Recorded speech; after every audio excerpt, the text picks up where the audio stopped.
வீட்டுல நீங்க வேலைக்காரி வச்சிருக்கீங்க தானே? வேலைக்காரி இருக்கிறார்கள்.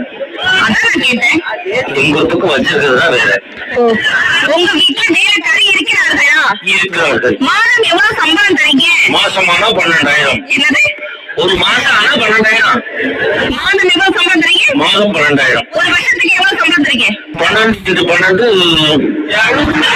299.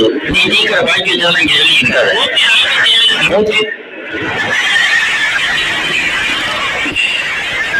1,40,000 வந்து பணம் கொடுக்குறேன். நான் கேட்கிறேன், ஒரு வருஷத்துக்கு 1,40,40,000